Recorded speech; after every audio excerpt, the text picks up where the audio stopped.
morning. Good Hello. morning. Here we are for another inspiring episode of Good Fat Life. And my guest today is Kathleen London from London Beauty.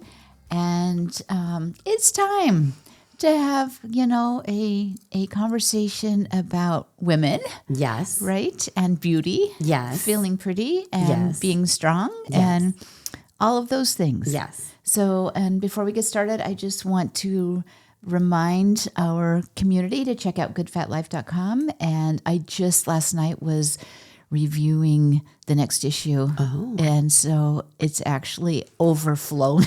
That's amazing. It is so cool. It is. And check out our website because we have lots of cool events and things that are happening there. So yeah, abundance, Sherri. That's called abundance. It's called abundance. There you go. I just love it. And and to think that like you, everything starts with just an idea, right? Yeah, absolutely. And so here we are. So that said, tell me about what's going on in the world of beauty, but it's not just beauty. No, it's not. And I think it's an interesting time in the world that I roam around in business-wise, because obviously it's predominantly women, but it's not mutually exclusively women. A lot of men are entering the sphere of self-care, right?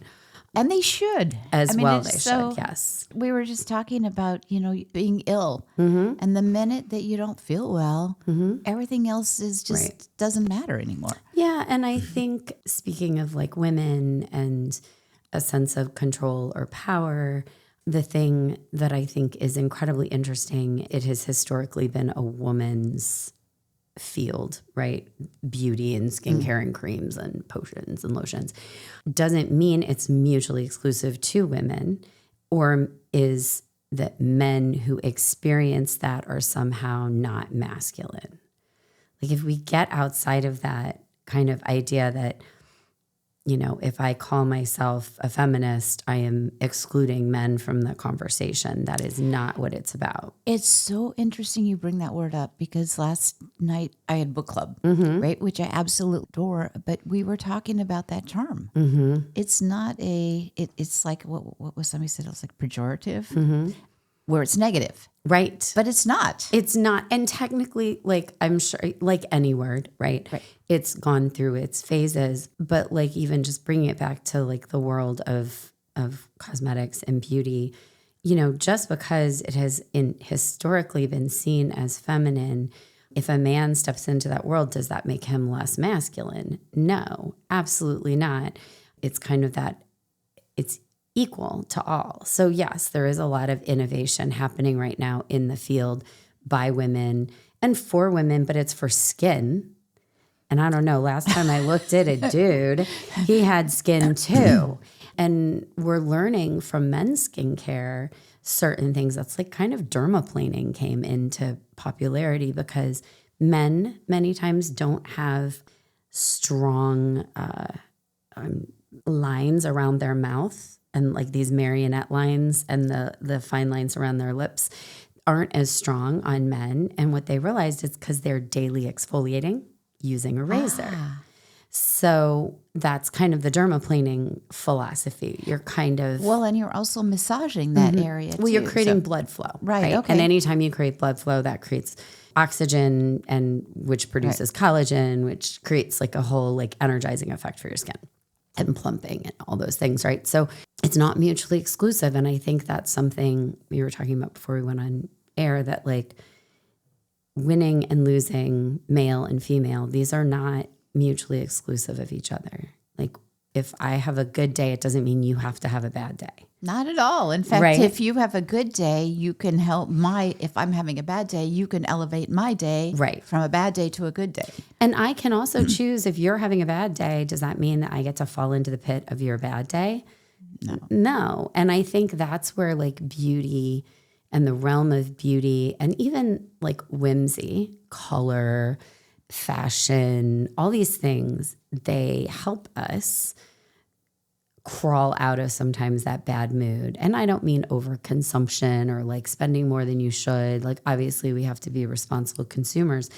But with that said, I'd rather spend, I don't know, $200 instead of $20 if I know I'm going to have it for a long time.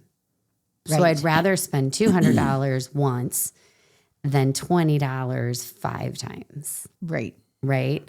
So like, cause I end up spending more when I go cheap. Right. And when I just like impulsively, I'm like, well, I want it, but I'm going to get this. Like, then I never like it as much. Right. It always feels less than Right. in some way. I feel like I compromised when I should have just bought the thing that I wanted, saved for it, or budgeted for it, or whatever, so that I have it because I know it's going to last. And that speaks to that. And I think it allows you the freedom to say, no, this is my treat, whether it's an expensive meal or a beautiful skin cream or a pop of color or whatever it is. And that's true for men too. Like, this is not mutually exclusive. Just because women seem to be more open talking about it, it doesn't mean that Men shouldn't pay attention. Yeah, or that men don't have their own derivation of that. Like I always say, like I can, derivation. yeah, right. I can build the campfire, and I can build my campfire because I'm a woman for women, because that's what I know, and I will welcome men at that campfire. But if dudes need to talk to dudes, they need to have their own campfire and then invite me to that campfire. Do you know what I mean? Like I get that there is certain, I wasn't raised as a man. I don't know what that's like. I don't know what that skin is like. I don't know what it's like to shave every day, but I know what it's like to feel better about myself. So those things always interlace, right? And so that's always what we try and speak to. It's like, what's going to make you feel lighter and freer? Don't get bogged down. If you don't feel like doing a 10-step facial routine, don't do it. Right. So don't do it. That's okay. I loved, I heard Dolly Parton say one day that she never washes her face at night. Which is cuckoo nuts. Which is in the morning. But I found that if I wash my face in the morning and the night, my skin breaks out. I don't wash in the morning. I just rinse it off. Right. But it was just interesting, that we get into this, oh my gosh, if I don't do this, there's something bad about me. One of the things I wanted to talk to you about is, using, spring's coming. Right. And the world that we live in is kind of chaotic, I'll just say. So how can we take our routines, right, and feel pretty, but also be strong? There's a very funny trend right now. It's a red lipstick trend. Oh, yeah? So red lipstick has historically had kind of vive la resistance kind of things to it. It goes back to Estee Lauder and Elizabeth Arden and like wearing red lipstick as a suffragette, because red lipstick is clearly not your natural color. I should have worn it today. I was too sleepy this morning. We're podcasting a little early. I didn't think it through. I probably have some. I know I have some in my purse. But red lipstick historically has been a symbol of resistance and power and owning power. And you can sexualize it and not sexualize it, because red lipstick obviously is also very like femme fatale and everything else. But it's definitely, if you start looking across platforms, red lipstick is showing up on women all over the place, which is interesting. That is so to me. interesting. Yes. Yeah. So like our governor, Big Gretch, she's wearing red. Look at her every time she's on the camera. She's in red lipstick. Okay. Yeah. She How has fully interesting is switched that? to like a berry red. Yeah. So you'll see it. You can hit TikTok or Instagram and you'll see a whole thread of red lipstick. Because when you're trying to be inclusive and yet rise up, you have to find subtle ways to show that, because you're not coming forward with spears and rocks and whatever, right? Like these are little ways where you can say like, okay, I'm going to show you that I am strong and I am powerful and I am confident and I am whatever. And I think red lipstick, red fingernails, like punchy color always shows power. That's another big trend right now you're seeing even in New York. New York, the blackiest black of black cities. Like, I mean, you go back to like Donna Karan fashion circa late 90s. black tights in the summer with black, all black outfits on women. I mean, it was very, jersey knits and everything else in all black. So New York's been fashionably wearing black for years, and they're wearing color. Huh. Like color hit New York probably over a year ago, and people are wearing color. And fashion is bringing a lot of color back because it's powerful. And it's vibrant, and it's like there's something, it's energizing. It's energizing. I mean, we live in the Midwest, and always from like late January through middle April, you think, oh my God, I'm never going to see anything colorful ever again. Like the sky is gray, the ground is gray, the old snow is gray, everything is gray. And you wake up in the morning and it's gray, and you go home at night and it's gray. And even when the sun's out, everything's gray. Like nothing's green or colorful. Everything is just gray. And so I think those, like, color is just such a powerful palette. You go into a home that's whimsical and full of color, you just feel happier. I think that's why people have huge makeup bags, because you look at it, even if you never wear half of it, it feels good. Yeah, you're like, I could be that person today. I might not be, but I could be. The possibility is there. And I think that's really fun, that you can look at that color palette and be like, I could be her. I could be her. You might not choose her today, but you could be her. Oh, I love that. Right? Is it so? It's more color this year than kind of ever. I think. I think in general, color is making a comeback in clothing.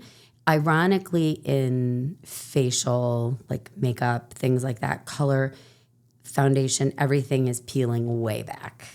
I think it's red lipstick and a really simple like eyelashes. Like everyone's getting away from those very like cut, smoky, dark, sultry. It's very like clean face, very French girl makeup. Okay. Like great eyelashes, maybe a little bit of eyeliner, if that, blush, skin tint, red lips.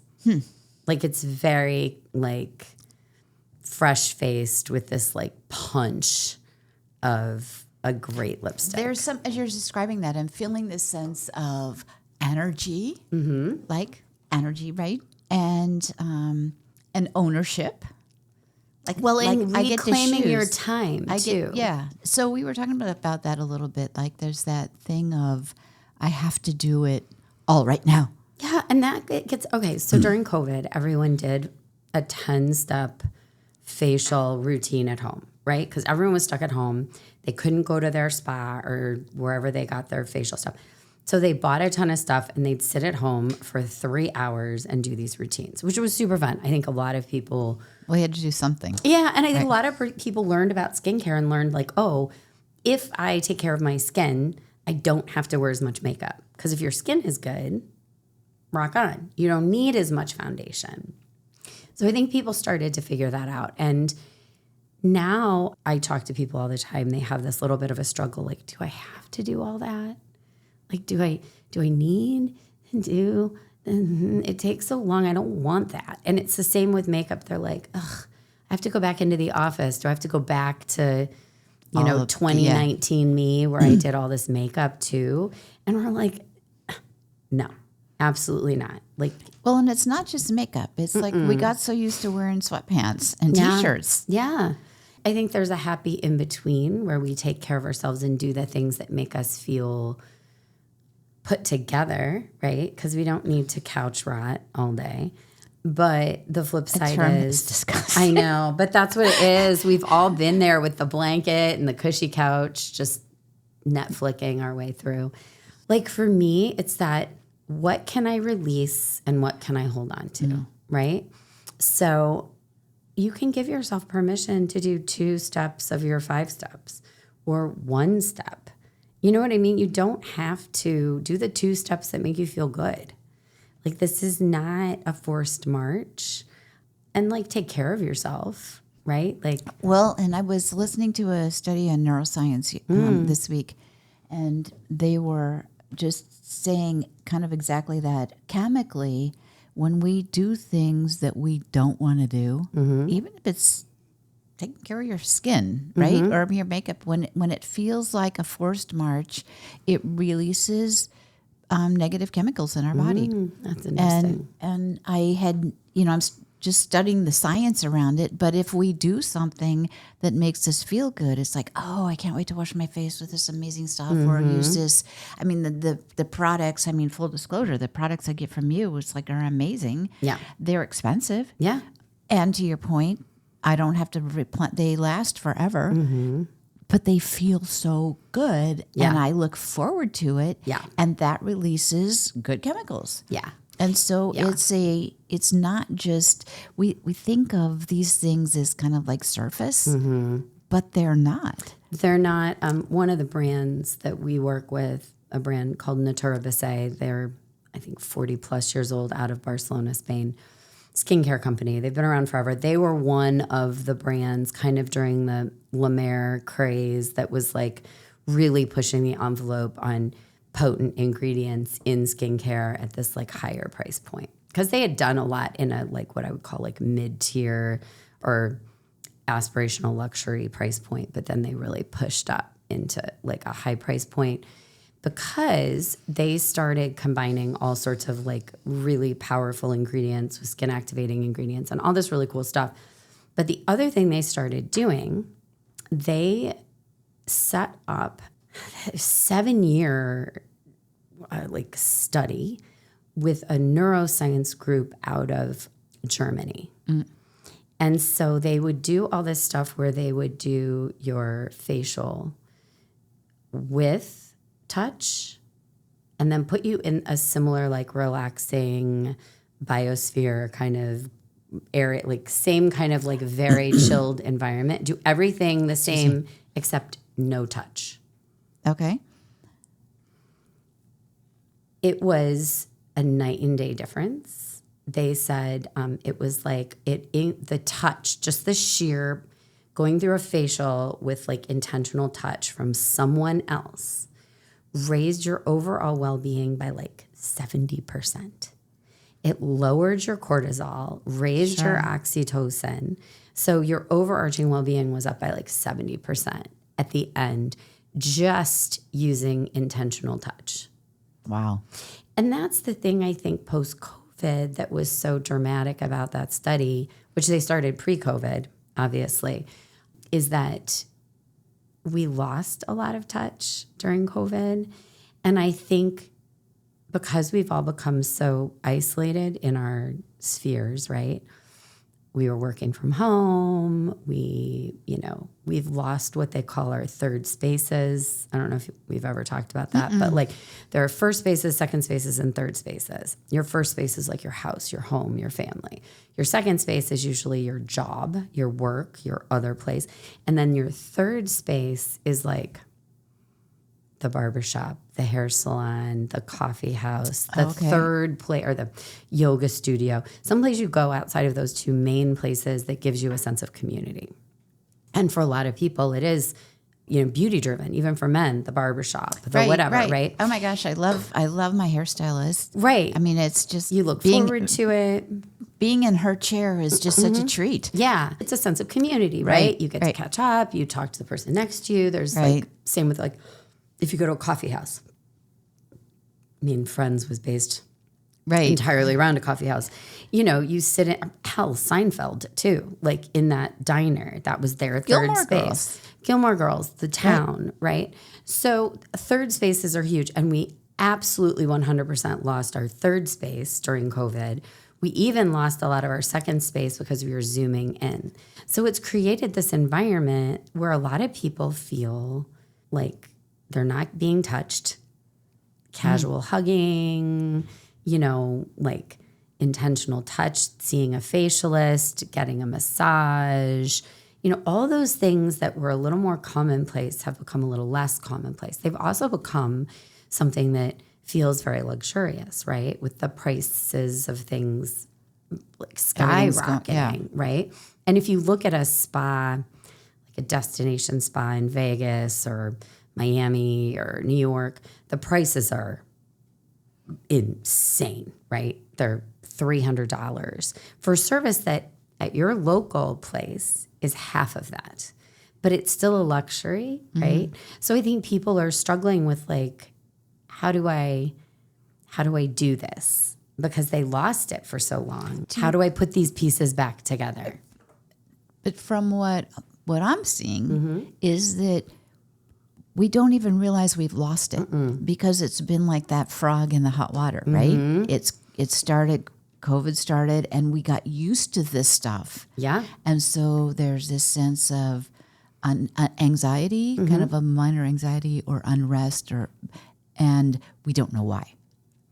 And I think because we've been set up, frog in the water, to be kind of other. Like we're at home, so we can not fully engage in our Zoom meeting. We can turn off our camera.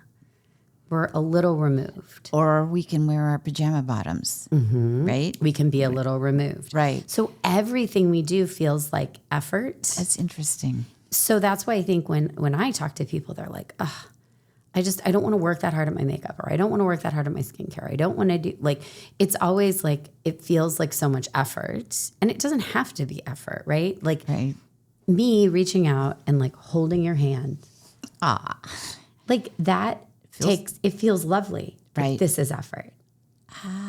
Okay. But it's not, I have to think of it. Right. And we lost the impulse. We've lost that impulse to just like casually touch people, to casually say like, that's okay. You're okay. Like, you don't have to do all that work, or you don't have to put on all that makeup, or you don't have to, like, it's okay.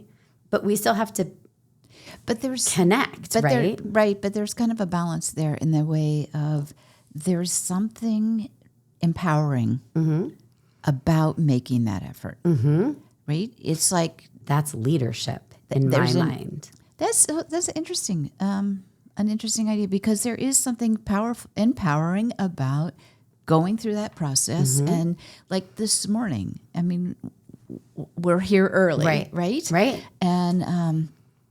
And when I was walking out the door, and it's kind of dark, right? And I'm all dressed up and makeup on and stuff, you know, it was like, this feels good. Yeah. And I used to do this every single day. Every day. But also think about it. If I grab your hand and just give it a little squeeze and I'm like, you know, thanks, you're more likely to turn around and do that to someone else later in the day. Because you get a little, it gives you a little, just that little touch gave me a little hit of dopamine. Yeah. And it's lovely. Yeah. And I think that's the leadership component, that I'm not in competition with you. No. I'm in the boat with you. In the boat with you, right? Like, so today I lift you up. Tomorrow you might lift me up. It's not mutually exclusive, right? Leadership doesn't mean underlings, like minions, right? No, not at all. And also being obedient and just taking that more like foot soldier role doesn't make you less.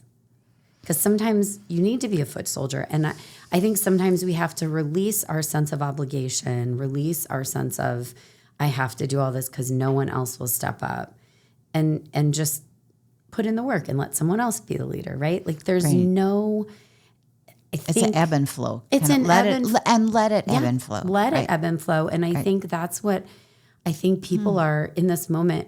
And this is what I see in store every day. They're just adrift with like, what do I do? Like, do I need to do my makeup this old way? Should I do it this other way? Some people come in and they're like, I want this, I want that. They like, no, right away.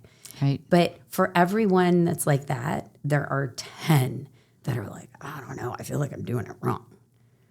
And it's guys too, you know? I think we're all trying to find it. And I think all the things you talk about, the joy, the whimsy, the wonder, all of that has to come to play, and we have to do that. I struggle with it all the time because I get like crunchy about like having to do all my work and what I'm doing, and I have to let things go. Like there are times that I'm like, you know what? I'm just going to wash my face tonight and put on some cream and go to bed. That's okay. I don't have to do all 10 steps. Right. Or this brand sent me this whole set of things. You know what? I'm not doing that today. I will deal with you tomorrow. Oh, right. I'm good at that. Just my brain's like, I just don't have the bandwidth. Yeah. I'm done. Then let's go watch Netflix. Yeah, let's go watch Netflix. Or Hulu. We just got Hulu. Yeah, there you go. So like maybe I think it's giving ourselves permission and realizing like you have to take the lead sometimes, but also being part of the resistance or being part of the leadership or the being the boss or whatever you want to say doesn't mean you have to burn yourself out. No, in fact, that's so Kathleen, that's such a message. That's the whole essence behind Good Fat Life, right? I mean, there's all these levels, but the part is it goes back to the airplane, right? If you can't breathe, you're of no use to anybody else. Of no use. Yeah. So that it has to start there. And we have to work together. Like that's the thing. We have to. So I had a weird story to share, and it just happened yesterday. So I had someone buy something from me.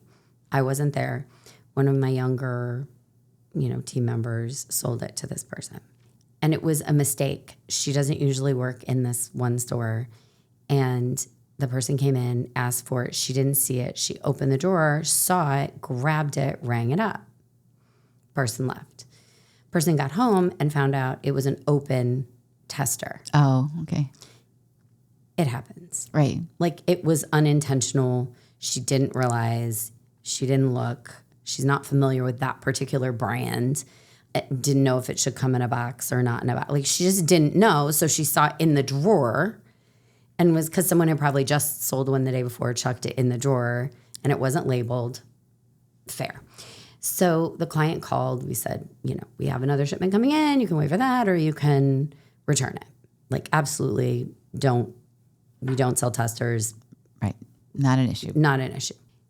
So that was the message given. And then the next day, the client called again, grumpy and complaining and wanting to complain, talking to me, like wanted to speak to the owner.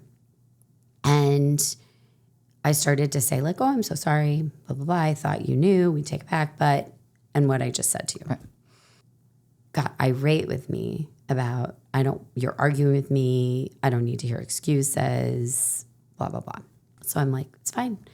I will ring the return. It's done. You're good. Have a great day. So later I rang the return. I was like, if he brings the tester back or she, it doesn't matter. They'll bring it back whenever they bring it back, right? So this person comes in after I had left, came in close to closing, returning the tester, and then apologized profusely. I'm so sorry. I had a crappy morning. I feel so horrible. I had a crappy morning. So at that point, I wasn't there. And I was thinking about it later, and I thought I had two choices. I could either harbor the fact that I felt that this person had been so unpleasant to me, and I had every right to feel attacked, or realize they were having a bad day and be like, good for you for apologizing. Right. You get a pass. It's okay. It takes a lot to apologize. It does take a lot to apologize, and it takes a lot to let it go. Like I think we forget that sometimes it's actually harder to let it go. Okay, so I'm going to get a little biblical. Sure. I was an English major, so you have to learn the Bible inside and out along with mythology and everything else. I didn't know that. Yeah. Okay. So you have to learn all that. Otherwise, you won't understand like James Joyce. Okay. You have to know it all. So one of the stories that gets repeated a lot is the prodigal son. You see it in stories all the time. You see it in literature all the time. You see it in movies all the time, right? The prodigal son. The part they focus on in the prodigal son is the son that runs away and spends his dad's money and is a horrible human and then is like, oh my gosh, what have I done? And he comes back. The part no one ever talks about is the other brother who's super grumpy and standing outside and like, dad gave him the fatted calf, and he gave him a robe, and he threw him a party, and he's outside actively pouting and super grumpy that he's been there the whole time farming or whatever he's supposed, doing good son duties, staying with his dad. And his brother, who went off and flipped it all off, comes home and gets like a big party, and he's pissed. And so at some point the dad comes out and he is like, why are you out here? And he's like, well, grump, grump, grump. And the dad says, but son, everything I have is thine. You've always been with me. And it's this moment of like, oh, you don't get to be grumpy either. Like, you're here too. This party is as much for you as it is for him. And it's like, I think personally, sometimes I feel like the grumpy one outside because I'm always trying to do the right thing. And it's always a big hullabaloo over here for the person who, like, you know, figured it out. And I'm like, but, you know, and that's what I mean. It's hard being the person who lets it go. It is. And it's hard sometimes to let it go. And right? It's hard to let it go. And that's why, to get into that story, that it's like a tale as old as time. It's hard to be the person who feels like beleaguered, who feels forgotten, who feels like, oh, so you get to act up and I have to just take it. So on that, this is the perfect way to end our show today, right? So I was in the store the other day and saw this beautiful award. Oh, yes. So just tell us what that award was, because it was pretty freaking cool. Yeah, it was very, very cool. We were awarded, me and a young woman who threw Gilmore Girls event with me. We were awarded the Changemaker Award for having created this monster event out of thin air. And we were awarded, and Gretchen Whitmer signed it too. Very we cool. were awarded Changemakers. Well, I saw that and my heart just went like fireworks. I was so happy to see you get acknowledged. Yeah, it was very lovely, and it felt very nice and kind. And, you know, sometimes I feel like I'm being punked because people get so grumpy. And like I said, sometimes it just feels like, really? But, you know, to have somebody just say like, no, we super appreciated it, means a lot. And we see what you created, right? And any creation's going to have its stuff, right? Exactly. Right? But anyway, congratulations. Oh, thank you. It was just very cool to see and well-deserved and all that goes with that. So on that happy note, we say, hey, check out Good Fat Life. We got lots of cool things happening. Yeah. Check out London Beauty. Kathleen's got amazing things happening. Get some color into your life, right? Pops of color, man. Pops of color. Get that red lipstick. And in your home and everything you do. And go out and live your good fat life.